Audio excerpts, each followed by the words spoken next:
24 hours journey by rail northward from Bombay, in the rolling hills of Rajputana, is the city of Udaipur, capital of the state of Mewar.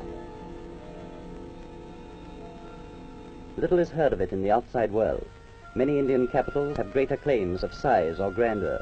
Many are wealthier by far, but none can boast a prouder heritage, for here dwells His Highness the Maharana of Udaipur, direct descendant of the sun god, and natural leader by birth and tradition of all the Indian princes of the Hindu faith. And no city could be more lovely.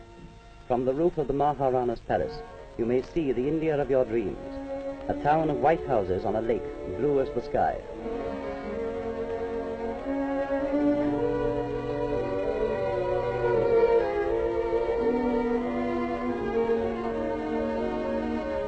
Udaipur is surrounded by a strong defensive wall, which in the 16th century barred the way of the Mughal emperors in the great Mohammedan invasion.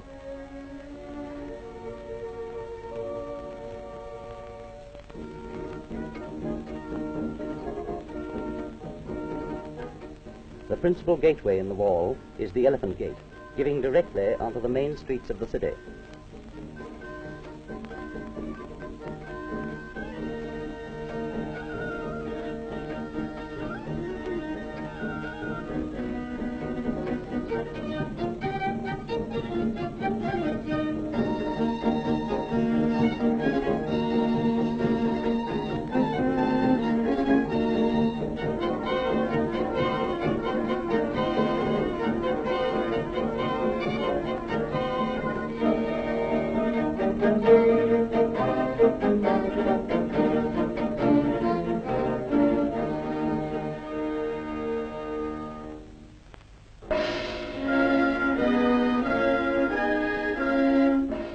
In the center of the town is the massive temple of Jagannath, its towers elaborately carved with the figures of animals by craftsmen of long ago.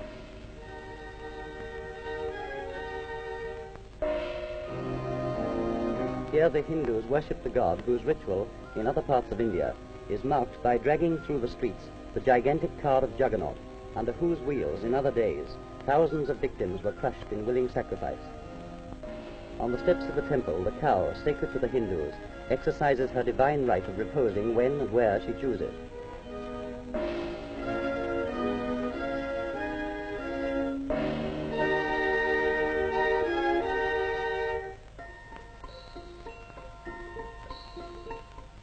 Here too we find the sadhus, professional holy men, each with his pitch close to the temple, passing the sunny days in a pleasant stupor of contemplation, and relying for their livelihood on the charity of the faithful.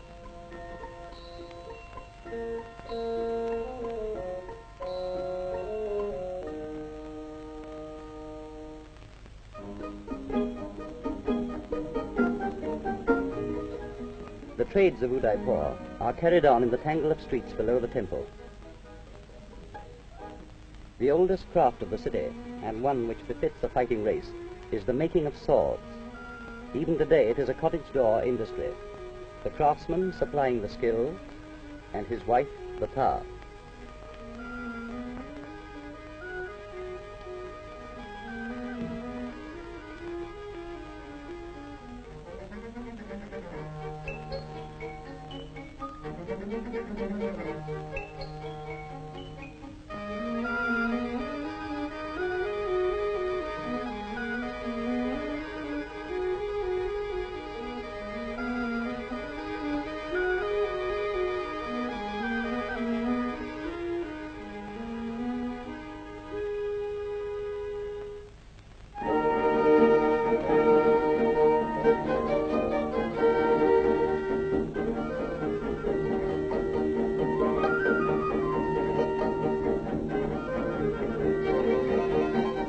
Then there are the silversmiths, doing a prodigious trade in bangles, anklets, and earrings of Indian silver, heavily wrought.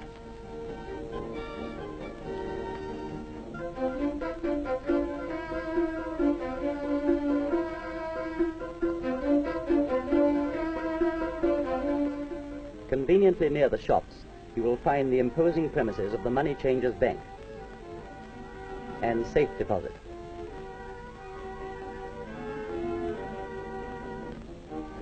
Really large sums, of course, are kept in the strong room and only produced when a big deal is contemplated.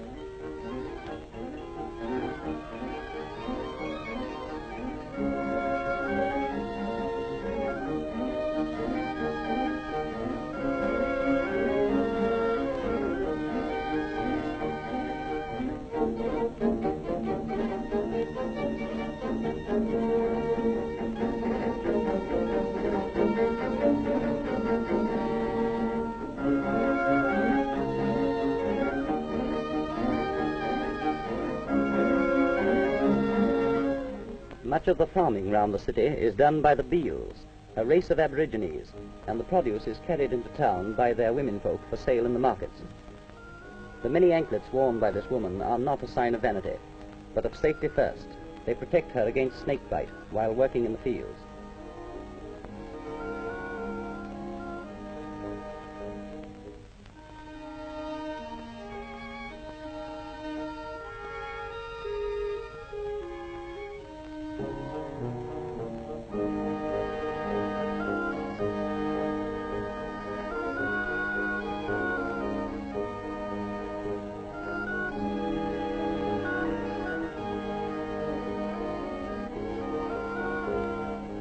From the heat and glare of the busy streets, let us turn to the cool beauty of Pichola Lake. The softest charm of Udaipur is in this lovely stretch of water, created 200 years ago by the damming of a stream.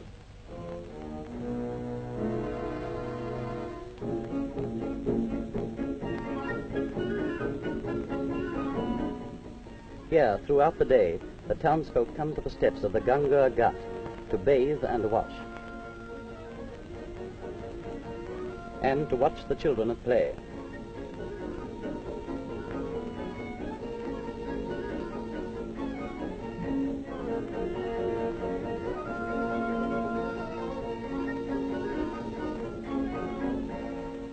Down to the lakeside come the water sellers, with their patient oxen, to refill the leather water bags. Rich and poor, humble and mighty, Pichola serves them all. The cool waters ripple gently round the white marble walls of the summer palace that gleams like a jewel on the bosom of the lake.